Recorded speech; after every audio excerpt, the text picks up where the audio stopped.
আমরা এমন একটি সময় এসে সে ঐতিহাসিক দিবসকে নিয়ে আলোচনা করছি যখন আমার দেশের প্রতিটি পরতে পরতে আমরা খেয়াল করে দেখব রায় বল্লভরা, মির্জাফররা, জগৎ শেঠ এরকম কিছু দেশকে করে করে যারা খাচ্ছে, দেশকে বিক্রি করে যারা পৃথিবীর বিভিন্ন দেশে তাদের নিজের রাজপ্রাসাদ তৈরি করছে, তাদের একটি মহোৎসব চলছে এখন। সেই সময় এসে আমরা পলাশির আলোচনা করছি। আমরা জানি আল্লাহ রাসূল সাল্লাল্লাহু আলাইহি ওয়াসাল্লামের সবচেয়ে কাছের এবং দ্বিতীয় আমিরুল মুমিনিন হযরত ওমর রাদিয়াল্লাহু তাআলা আনহুকে শহীদ করা হয়েছে বিভাজনের মধ্য দিয়ে। উসমান রাদিয়াল্লাহু তাআলা আনহু, আলী রাদিয়াল্লাহু তাআলা আনহুকে শহীদ করা হয়েছে বিভাজনের মধ্য দিয়ে। উমাইয়া খেলাফত, আব্বাসীয় খেলাফত, উসমানী খেলাফতের পতনের প্রধানতম কারণ ছিল এই বিভাজন। সেই বিভাজনকে কাজে লাগিয়ে তারা পলাশির আন্দোলনে সফলতা অর্জন করে। সেই দিন যেদিন ইংরেজরা চূড়ান্তভাবে আক্রমণ করে, সেই দিন ইংরেজদের যে সৈন্য ছিল তার প্রায় 8 গুণ বেশি সৈন্য ছিল মুসলমানদের। আজকে আমাদের হাত থেকে ফিলিস্তিন হারিয়ে দেওয়ার উপক্রম হয়েছে। পৃথিবীর বিভিন্ন প্রান্তের মুসলিম হাহাকার করছে, কিন্তু তারা নিজেরা এগিয়ে আসছেন। দুঃখজনক হলেও সত্য, এই মুসলিম সম্প্রদায়ের একদিন আরো বেশি হাহাকার করতে হবে এজন্য যে আমরা সেই সময় কেন উদ্যোগ গ্রহণ করলাম না। কারণ ফিলিস্তিনের যে শত্রুরা আজকে সেখানে আঘাত করছে, অতি শীঘ্রই এই শত্রুরা বাংলাদেশের ইসলামের উপর আঘাত করবে। বাংলাদেশে মুসলমানদের নাম নিশানে মুছে দেওয়ার জন্য চেষ্টা করবে, ইতিমধ্যেই তারা চেষ্টা করছে। আসসালামু আলাইকুম সুপ্রদর্শক, সালটি 1757, 23শে জুন পলাশীর প্রান্তরে মীর জাফর উল্লাহ খানের বিশ্বাসঘাতকতার ফলে বাংলার শেষ নবাব সিরাজউদ্দৌলা পরাজিত হন। আর তারপর এই মীর জাফরুল্লাহ খানের নাম হয় মীর জাফর। বিশ্ববিখ্যাত প্রতারক হিসেবে, বেঈমান হিসেবে তিনি খেতাব অর্জন করেছেন। পলাশী দিবস উপলক্ষে বাংলাদেশ ইসলামী ছাত্র শিবিরের একটি অনুষ্ঠানে বক্তব্য রেখেছেন ইসলামী ছাত্র শিবিরের সাবেক কেন্দ্র সভাপতি সালাউদ্দিন আইয়ুবী। আমরা তার মুখ থেকে বিস্তারিত জেনে আসবো। কাফেলা বাংলাদেশ ইসলামী ছাত্র শিবিরের নোয়াখালী জেলা উত্তর কর্তৃক আয়োজিত আজকের এই ঐতিহাসিক পলাশী দিবস উপলক্ষে আলোচনা সভার সম্মানিত সভাপতি, উপস্থিত নোয়াখালী শহর শাখার সংগ্রামী সভাপতি, সম্মানিত জেলা দায়িত্বশীল বৃন্দ, কোরআনের কর্মী ভাইরা, আসসালামু আলাইকুম ওয়া রাহমাতুল্লাহি ওয়া বারাকাতুহু।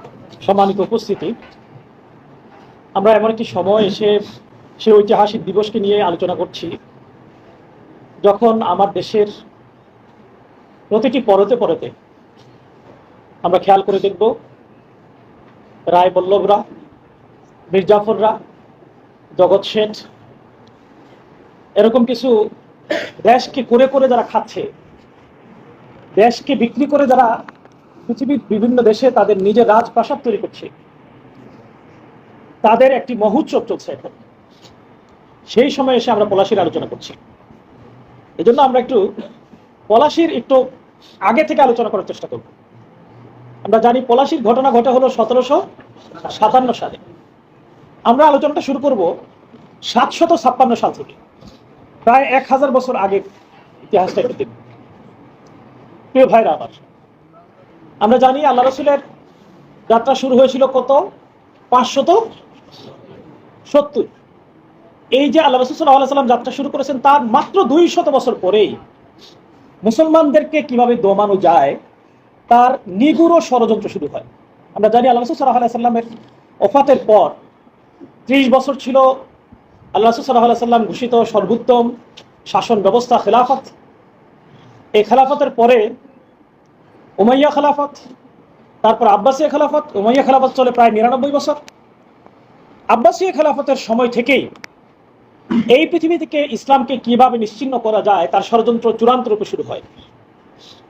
আব্বাসীয় খেলাফতের এই পরতে পরতে তারা আল্লাহ রাসূল সাল্লাল্লাহু আলাইহি ওয়াসাল্লামের শেষ সময়ে ইহুদিবাদীরা যে ষড়যন্ত্র শুরু করেছিল, সেই ষড়যন্ত্রের বীজ বপন করে সেখান থেকে ফসল পেতে শুরু করে।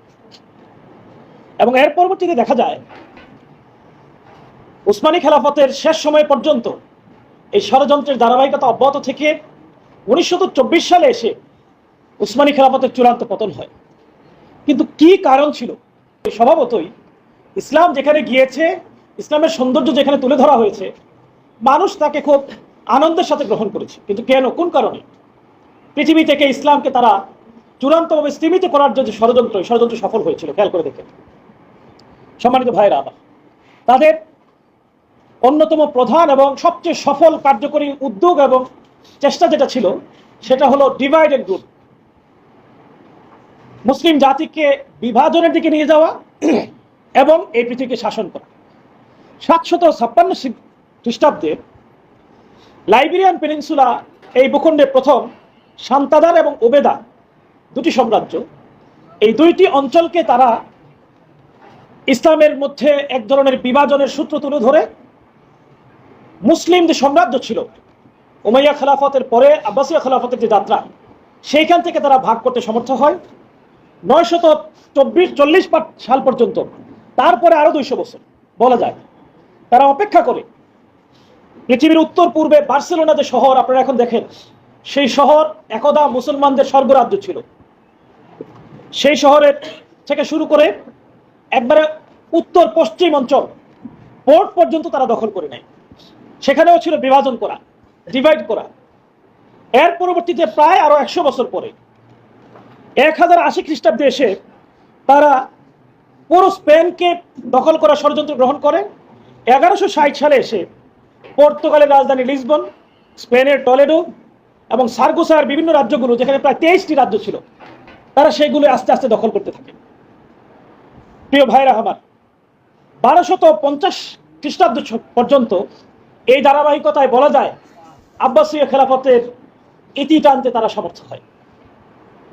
তারা যখন এই জায়গায় সফল হয়, পৃথিবীর রন্ধ্রে রন্ধ্রে নানাভাবে এই ষড়যন্ত্রের যেই পরিকল্পনা, সেই পরিকল্পনাকে ছড়িয়ে দেওয়ার প্রচেষ্টা চালায়। আপনারা দাওয়াম নামে একটি বই আছে, যেটা পৃথিবীর অন্যতম ইসলামী স্কলার নাজমুদ্দিন এরবাকানের জীবনী নিয়ে লেখা হয়েছে। সেই বইয়ের মধ্যে পাবেন যে তখন তারা পরিকল্পনা করে যে মুসলিম শাসক গোষ্ঠীর একবারে নিয়ন্ত্রক যে ব্যক্তিগুলো, সেই ব্যক্তিগুলোর মধ্যে রাজনৈতিক বিভাজনের চেয়ে বড় বিষয় হলো নেতৃত্বের বিভাজনের যে বীজ, সেটা ঢুকিয়ে দিতে হবে।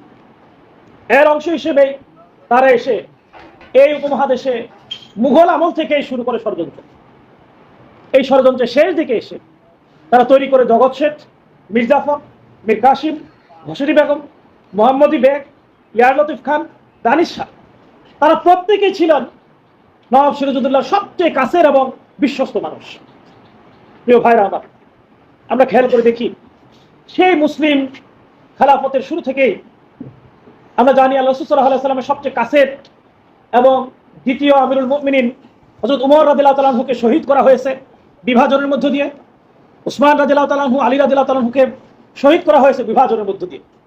উমাইয়া খেলাফত, আব্বাসীয় খেলাফত, উসমানী খেলাফতের পতনের প্রধানতম কারণ ছিল এই বিভাজন। সেই বিভাজনকে কাজে লাগিয়ে তারা পলাশির আম্রকারণে সফলতা অর্জন করে। ইতিমধ্যেই শহর সভাপতি ভাই বলেছেন, সেই দিন যেদিন ইংরেজরা চূড়ান্তভাবে আক্রমণ করে, সেই দিন ইংরেজদের যে সৈন্য ছিল তার প্রায় 8 গুণ বেশি সৈন্য ছিল মুসলমানদের। মুসলমানদের সৈন্য ছিল প্রায় 16,000। শুধু সৈন্যরা যদি তাদের কাছে যে অস্ত্র ছিল এই অস্ত্রগুলো ব্যবহার করত, তাহলে মুসলমানদের জয় কেউ ঠেকাইতে পারত না। তার চেয়ে বড় কথা হলো, ইংরেজরা এই উপমহাদেশে এসে মির্জাফরদেরকে তৈরি করতে সময় নিয়েছে প্রায় 14 মাস। এই 14 মাস সময়ের 14 মাস 14 দিন পরে নবাব সিরাজউদ্দৌলাকে তারা আক্রমণ করে। প্রায় প্রতিদিনই দেখা গেছে নবাব সিরাজউদ্দৌলাকে সতর্ক করা হয়েছিল, কিন্তু তিনি তার এই সতর্ক বাণীগুলোকে কাজে না লাগিয়ে তাদেরকে বিশ্বাস করেছিলেন। সেই বিশ্বাসের ত্রুটি চেপে ধরে, বিশ্বাসঘাতকতা করে সৈন্যরা যখন নিজেরা নিজের স্থানে দাঁড়িয়ে থাকলো, শুধুমাত্র বিভাজনের সূত্রকে কাজে লাগিয়ে তারা সেখানে সফলতা অর্জন করে। প্রিয় ভাইরা আমার, আমি আজকে আলোচনা অন্যদিকে যাচ্ছি না, আমি বাংলাদেশের প্রেক্ষাপটটাকে মিলাইতে চাই। সেভাবে দেখেন, আজকে বাংলাদেশের মতো পুরো পৃথিবীর অবস্থা দেখেন। আমরা শুরুতে দেখলাম 756 খ্রিস্টাব্দে একবারে পৃথিবীর উত্তর প্রান্ত থেকে মুসলমানদেরকে সরিয়ে দেওয়ার জন্য ষড়যন্ত্র করা হয়, কিন্তু সেই সময় আজকে যে গালফ কান্ট্রিগুলোর কথা বলি, দেখি তারা কিন্তু চুপিসারে বসেছিল। শাসকেরা কখনোই চিন্তা করেনি আমার সাম্রাজ্যের এক অংশ চলে যাচ্ছে, সবাই মিলে সেটাকে কোনো না কোনোভাবে সেই জায়গা থেকে ফিরিয়ে নিয়ে আসে এই চেষ্টা করেনি। আজকে আমাদের হাত থেকে ফিলিস্তিন হারিয়ে দেওয়ার উপক্রম হয়েছে। পৃথিবীর বিভিন্ন প্রান্তের মুসলিম হাহাকার করছে, কিন্তু তারা নিজেরাই গিয়ে আসছেন। দুঃখজনক হলেও সত্য, এই মুসলিম সম্প্রদায়ের একদিন আরো বেশি হাহাকার করতে হবে এজন্যে যে আমরা সেই সময় কেন উদ্যোগ গ্রহণ করলাম না। কারণ ফিলিস্তিনের যে শত্রুরা আজকে সেখানে আঘাত করছে, অতি শীঘ্রই এই শত্রুরা বাংলাদেশের ইসলামের উপর আঘাত করে বাংলাদেশি মুসলমানদের নাম নিশানা মুছে দেওয়ার জন্য চেষ্টা করবে। ইতিমধ্যেই তারা চেষ্টা করছে। তারা অস্ত্র দিয়ে আমাদেরকে আঘাত করছে না, তারা কলম দিয়ে আমাদেরকে আঘাত করছে। খেয়াল করে দেখেন, 2020 সালে যখন করোনার সময় পরীক্ষা না নেওয়ার সিদ্ধান্ত হয়, ক্লাস 9 এবং 8-এ সংক্ষিপ্ত আকারে অ্যাসাইনমেন্ট নেওয়ার সিদ্ধান্ত হয়। অ্যাসাইনমেন্টের সিদ্ধান্তের মধ্যে সিদ্ধান্ত হয় যে ধর্ম নামক যে বইটি আছে এই বইয়ের কোনো অ্যাসাইনমেন্ট দিতে হবে না। অর্থাৎ ওই বছরের জন্য সকল ছাত্র ধর্ম শিক্ষা বইটি না পড়ার জন্য বাধ্য হয়েছে। শুধু তাই নয়, শিক্ষা ব্যবস্থার শিক্ষা কারিকুলাম করতে গিয়ে ক্লাস 2 পর্যন্ত কোনো ধরনের ধর্মীয় শিক্ষা সেখানে রাখা হয়। শুধু কি তাই, ক্লাস 6-এ একটা ছেলে যিনি পড়বে, সেই ছেলেকে বলা হচ্ছে তুমি যদি তোমার নৈতিক মান ঠিক রাখতে চাও, মাদকাসক্তি থেকে নিজেকে বিরত রাখতে চাও, তাহলে তোমাকে নাচ শিখতে হবে। কিভাবে নাচ শিখবে, সেই নাচ শেখার 2-3টা চিত্র সেখানে দেওয়া হয়েছে। 7-এ গিয়ে এই নাচ শেখার চিত্রকে আরো রঙিন করে আরো কয়েকটা যুক্ত করে দেওয়া হয়েছে। ক্লাস 9-এ শারীরিক শিক্ষা এবং নৈতিক শিক্ষার নামে সেখানে একজন নারী এবং পুরুষ কিভাবে অবাধে নিজেদের ইচ্ছায় মেলামেশা করতে পারে কোনো ধরনের অপরাধ ছাড়া, সেই ধরনের সম্পূর্ণ অনৈসলামিক অনৈতিক দৃষ্টিভঙ্গিগুলো ঢুকিয়ে দেওয়া হয়েছে। আমরা আজকে টুপি মাথায় দিয়ে পাঞ্জাবি পরে বেঁচে আছি, কিন্তু আমাদের ভিতর থেকে আমাদের যে সত্তা সেটাকে সরিয়ে দেওয়া হচ্ছে। আধুনিক প্রজন্মের মুসলিমকে, ইসলামকে এভাবে সরিয়ে দেওয়ার যে ষড়যন্ত্র চলছে, এটাকে যদি আমরা রুখে না দাঁড়াই, আমরা হয়তো ওই 1757 সালের মির্জাফরের সে বিশ্বাসঘাতকতাকে নিজেদের সামনে তুলে ধরে তাদেরকে তাচ্ছিল্য করে প্রত্যাখ্যান করছি, কিন্তু আমরা নিজেরাই নিজেদের সাথে গাদ্দারি করছি, নিজের সত্তাকে হারিয়ে ফেলছি, সেটা নিয়ে আমাদের কোনো ভাবনা থাকছে না। প্রিয় ভাইরা আমার, আজকে খেয়াল করে দেখেন, মুসলমানদেরকে বাংলাদেশে দুর্বল করে রাখা হয়েছে সেই আদি সূত্র ডিভাইড এন্ড রুল, নিজেদের মধ্যে বিভাজন তৈরি করার মধ্য দিয়ে। আমরা দাড়ি টুপির দিকে তাকিয়ে যদি দেখি, টুপির সাইজ দিকে বলে দেওয়া যায় তিনি বাংলাদেশের মুসলমানদের এই গ্রুপের সদস্য। ঠিক তেমনি ভাবে মাদ্রাসাগুলোকে আলাদা করে দেওয়া হয়েছে, শিক্ষা প্রতিষ্ঠানগুলোকে আলাদা করে দেওয়া হয়েছে, ভাগ করে দেওয়া হয়েছে। এই বিভাজন থেকে সরে যদি আসা না যায়, তাহলে আমরা শুধু বছরের পর বছর এই ঐতিহাসিক আলোচনা করব, সেখান থেকে শিক্ষা নিয়ে আমাদের সমাজকে নতুন করে ঐক্যবদ্ধভাবে গড়ে তুলতে পারবো না।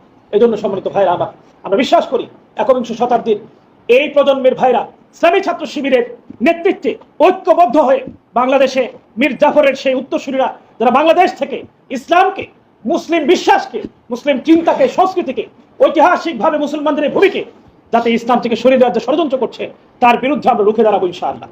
সেজন্য আমরা আমাদের জায়গা থেকে নিজেদেরকে এমনভাবে যোগ্য হিসেবে গড়ে তুলতে হবে, দক্ষ হিসেবে গড়ে তুলতে হবে, যাতে কোনো ষড়যন্ত্রকারী আমার মনের মধ্যে ষড়যন্ত্রের বীজ ঢুকিয়ে দিতে না পারে। প্রিয় ভাইরা আমার, জ্ঞান হলো সবচেয়ে বড় শক্তি। জ্ঞানের শূন্যতার কারণেই মীর জাফর এই ভুল করেছিল। ইতিমধ্যেই বলেছেন মীর জাফর, জগৎ শেঠ, বল্লভ রায়রা কিন্তু যে স্বপ্নে বিভোর হয়ে এই ক্ষমতা ইংরেজদের হাতে তুলে দিয়েছিল, সেই ষড়যন্ত্রের স্বপ্ন কিন্তু সুপ্রদর্শক, সাবেক শিবির নেতার এই বক্তব্যটি আপনারা কিভাবে দেখছেন, কিভাবে মূল্যায়ন করছেন, অবশ্যই আপনাদের মূল্যবান মন্তব্য কমেন্ট বক্সে জানাবেন। সবসময় সত্য নির্ভর তথ্য পেতে স্বাধীন বাংলা ইউটিউব চ্যানেল সাবস্ক্রাইব করে আমাদের সাথে থাকুন।